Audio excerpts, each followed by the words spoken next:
Hi and Boker Tov. Hi, everyone. We hope this message finds you in good health and good spirits.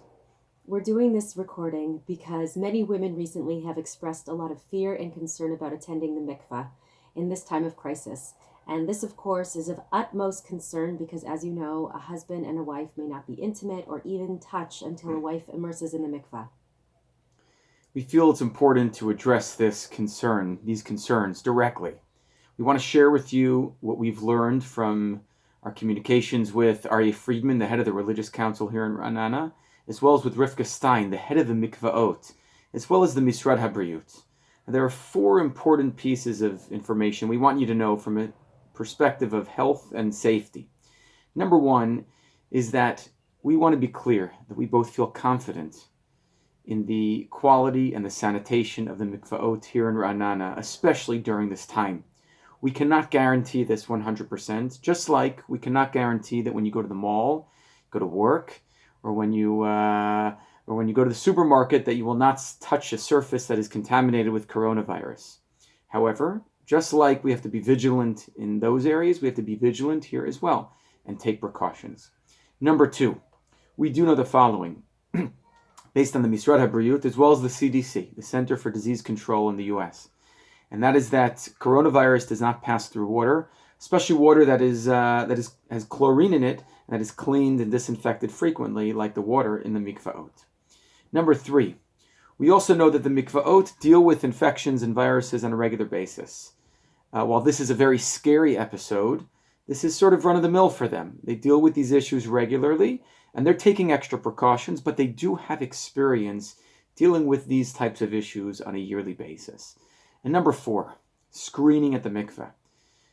No one who is in self-quarantine and no one who feels sick, if something's wrong, maybe you need to go to the doctor, you have a cough, throat, whatever it is, should not be going to the mikveh, and they are in fact prohibited from going to the mikveh. If you feel that you do not feel well, you should not be attending the mikveh at this point in time. Speak to your doctor, and or speak to us, or speak to one of the balaniot, and we could help you to proceed accordingly. You should know that balaniyot at the mikvah are also asking in advance if a woman has a fever or feels sick to guide her appropriately. So here are some precautions that the mikvaot are taking in order to keep the mikvaot and one another safe. Number 1, they're maintaining social distance between the balaniyot and the tovlot of at least 2 meters. Balaniyot have been instructed and educated not to touch anybody, and definitely not to touch any of their towels or garments. So we're disinfecting also the mikvahs regularly. We're doubling the amount of chlorine. We're disinfecting all the mikvah rooms regularly also after every guest. And balaniyot are washing their hands regularly and even more frequently and using hand sanitizer. And if too many women come to one mikvah at one time, they will be advised to go to one of the other mikvaot. We have 3 in Raanana. What can we do as women going to the mikvah?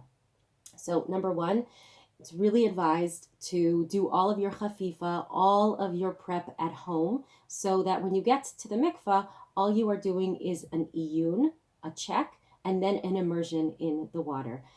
We advise you to bring your own towel. There are towels there, but bring your own at this time. Come on time to the mikvah, so you don't need to wait around at all. In fact, you can even call in advance and to see what line times are like or what wait times are like to see if it's advised to go to another mikvah in the city instead of the one that you're going to. Also, very importantly, if you see something that makes you even more concerned, or a balanit is doing something that is not one of the things that we've mentioned, please let her know. She is doing the utmost to try and keep you safe, and let us help them help us and guide us effectively. Alternatively, if something doesn't look right, please let one of us know, and we can then pass that on to the head of the mikvaot. We're all on the same team. We're all trying our best to keep both the mikvaot and one another as safe and free from virus as possible. Finally, if you're struggling emotionally or psychologically to go to the mikvah, and you really don't know what to do, please reach out to us, and we could talk through the issues, the halachic issues, and try to find a solution that will work for you. And lastly, we want to thank those who are responsible for running the Mikvaot here in Raanana, the Balaniot, Rivka Stein, Aryeh Friedman, and everyone and anyone who helps. We really appreciate the Mesirut Nefesh that they have in maintaining our Mikvaot, the quality and sanitation of our Mikvaot. Okay, Besarat Tovot. Besarat Tovot.